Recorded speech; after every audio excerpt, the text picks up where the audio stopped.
nosso decodificador, a partir da recepção dessa informação que é enviada pelo rede de rádio, ele sabe a que distância o aparelho está do satélite. Então, na verdade, o satélite não está me dizendo onde eu estou. O satélite está dizendo onde ele está, a partir de onde de rádio. Se eu recebo informação de um satélite apenas, eu sei a minha distância do satélite. Só que isso me dá várias possibilidades em cima da superfície terrestre. Porque se eu tenho aqui a Terra e um satélite em órbita me dizendo qual é a distância, qualquer lugar numa circunferência sobre a Terra aqui estaria a mesma distância dele. Sabe? Então, para que eu saiba exatamente em que posição eu estou, eu preciso de sinal de 3 satélites.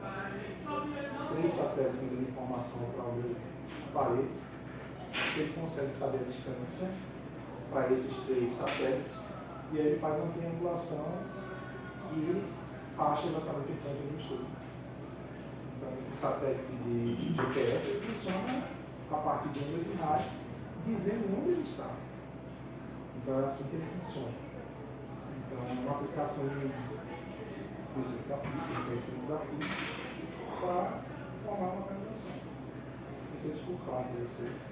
Eu tenho uma pergunta, porque como que funciona, porque o satélite está em movimento, como que ele vai dar a posição dele em relação aos outros satélites se ele está em movimento também?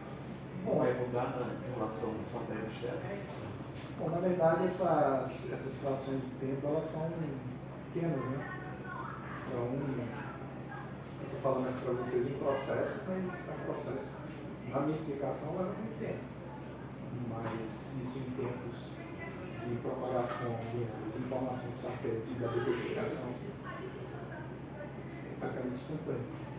Então, na verdade, o próprio aparelho fica atualizando. Ele fica atualizando. Ele atualiza tanto se eu mudar de posição, quanto ele atualiza também se o satélite mudar de posição. Porque se ele mudar de posição, ele manda outro sinal. Ele está constantemente mandando sinal. Está constantemente mandando informações atualizando. Às vezes é um erro tão pequenininho assim que nem aparece pra gente, né? Lá nas últimas casas decimais. Então, os decodificadores de GPS, eles também têm precisão. Se você tem um GPS mais preciso, você precisa comprar um aparelho mais caro, que tem uma capacidade maior. Porque o próprio sinal que é mandado pelo satélite, ele tem 2 sinais diferentes. Ele tem 2 sinais diferentes. Então, tem um sinal que é mais preciso. Perdão, caiu. Tem um sinal que você consegue pegar com qualquer aparelho. E os mais precisos geralmente utilizam as 2 bandas lá de sinal de rádio. Então, o sistema GPS ele trabalha com 2 sinais. Se você quer o mais preciso, você vai comprar um aparelho mais preciso que trabalha com esses 2 sinais. Que dá uma localização mais precisa. Tem uma outra questão também que é a seguinte. Dependendo do trabalho que você vai realizar com o GPS, você, além de ter um receptor mais preciso, você pode também instalar uma antena fixa na sua propriedade. Por exemplo, fazenda que trabalha com maquinário que utiliza a localização de latitude GPS. Como a gente pode ter algumas imprecisões no sinal do satélite ou no receptor, é possível você instalar um emissor fixo em algum lugar na sua propriedade. Por quê? Porque quando você coloca aquele preciso ali, aquela antena, você, ao localizar, você sabe exatamente qual é a latitude e a longitude em que aquele ponto está.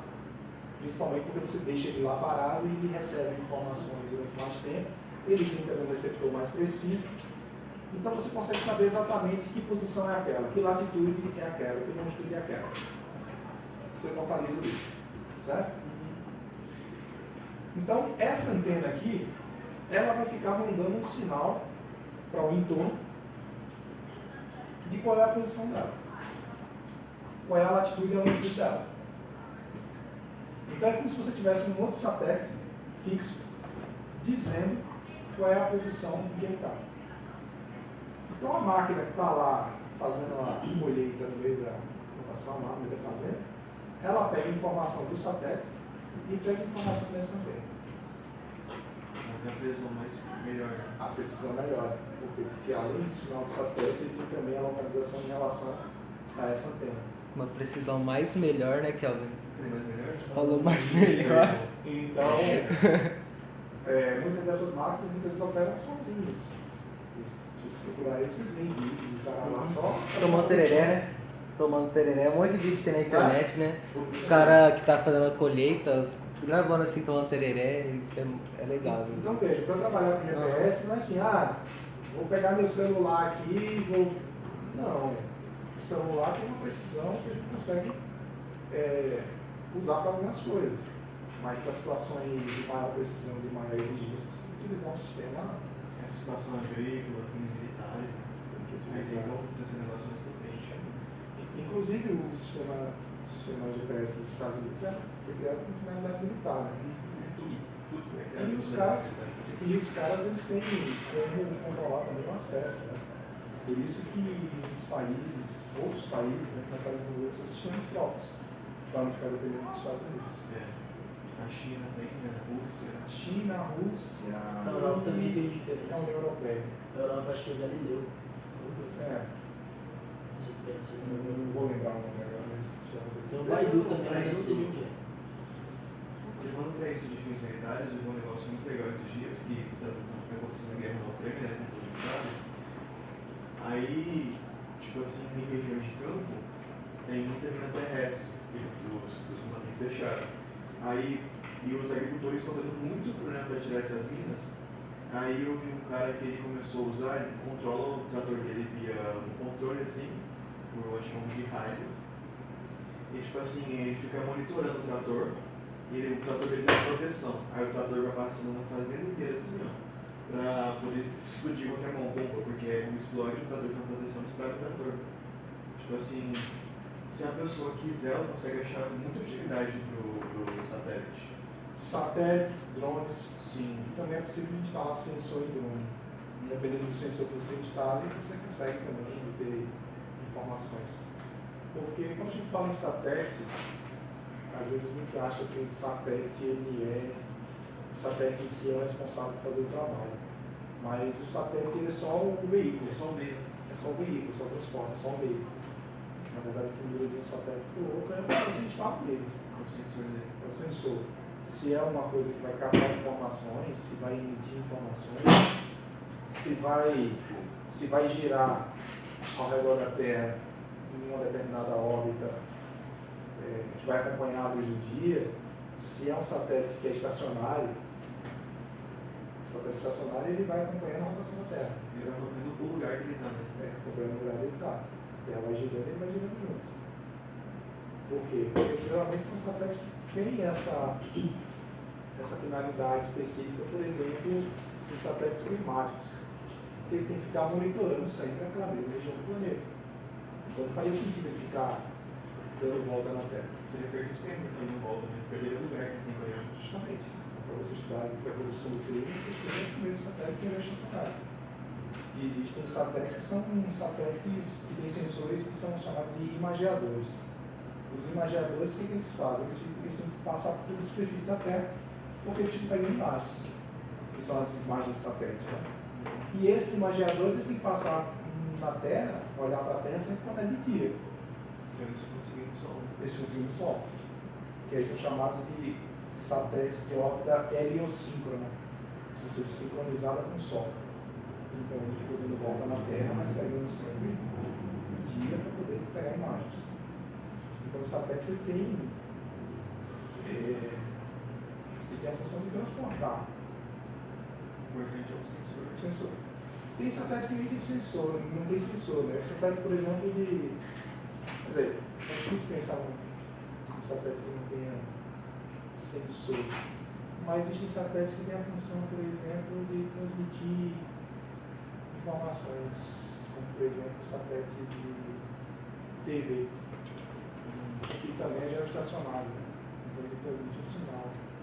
Eu achei que Starlink também queria transmitir internet. O Starlink também.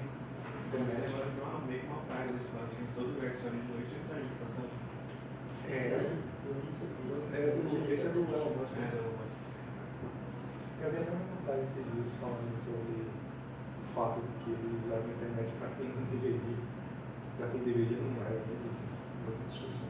Ah, eu vi uma reportagem também que dizia que essa coberta de satélite que o Elon Musk está produzindo está atrapalhando, não só dele, mas tá dos outros muitos satélites que está orbitando a Terra, está atrapalhando os astrônomos, né, que observam os astros, está atrapalhando, já estão abrindo tipo assim, reclamações e tal, porque está atrapalhando fazer aquelas visões de muito tempo, sabe, sem fazer vários dias com o sensor aberto, aí tá Passando na frente. passa na frente e atrapalha. E tem muito satélite em órbita, né? Tem muito. E ninguém tira de lá. Assim. Ah. Depois que ele para de funcionar, ele vira lixo. Ele espacial. E fica lá. Claro. Ô, pessoal, Ou- pra quem não entendeu isso de ficar vários dias, é que para capturar a imagem de estrela, a câmera ela tem que ficar aberta, ela tem que captar a mesma luz por vários dias em sequência para gerar uma imagem com uma visualização boa da estrela. Aí o satélite fica passando na frente. Esse satélite, ele ainda é mais baixo que os outros, né? O Elon Musk é. Ele fica mais baixo no espaço. Então é pior ainda para os astrônomos. Dependendo da função do satélite, ele pode ter órbitas de altitude diferente. Então eles são mais baixos, mais altos. Tem até sites na internet que mostram a localização de diversos satélites e dos que estão ativos e dos que estão inativos. Então, em algum momento, isso vai se tornar um problema ainda mais grave, porque É um problema no futuro vai ser bem grande, né, professor? constantemente eles estão mais satélites primitivos que estão em órbita. Em algum momento vai ter choque de satélite aí vai ficar uma situação complicada. Se não me engano, teve um episódio assim, não vou lembrar agora, mas teve um episódio de choque, alguém perdeu, um país perdeu um satélite porque se chocou com o outro. É um prejuízo bilionário. Gigantesco. Caríssimo. Pra mandar um satélite desse pro céu aí cada grama é milhões. Pô, pelo amor de Deus, o tanto que você gasta em combustível, tudo que você gasta em fazer um foguete, sabe? Tipo, são muitos testes que dá errado ainda, sabe? Pra você testar pra tentar mandar. Cada Então, grama quando você que manda, seja já é cada- ó, muito dinheiro, sabe? Aí você tá lá, beleza. Aí vai lá e explode, pô, um prejuízo gigantesco. Você vai ter que refazer todo o teste, todo o cabo, tudo pra fazer tudo de novo pra mandar pra lá. É algo absurdo. E no caso, não sei se vocês não lembram disso, acompanharam essa notícia, mas o Brasil perdeu vários cientistas dessa área de pesquisa aeroespacial. Estavam na base em Alcântara, no Maranhão, no Programa Espacial Brasileiro, projetando desenvolvendo tecnologia para foguete. E aí houve um acidente, uma explosão e morreram várias pessoas. Aí morreu assim, a cúpula, A alta sociedade. a elite do pensamento científico nessa área no Brasil morreu. E aí, como é que você vai. Começo dos anos 2000, depois vocês pesquisam aí. Não fez exatamente, foi uma tragédia. Tanto é que desde então o Brasil nem tem mais programa em relação a isso. Porque os caras que eram referência, os caras que tinham a expertise, conhecimento sobre isso, morreram todos no mesmo evento. Eu estava falando dos gastos, né? Agora, assim, para além da perda da vida das pessoas, que é insubstituível, né? Tem a questão de formar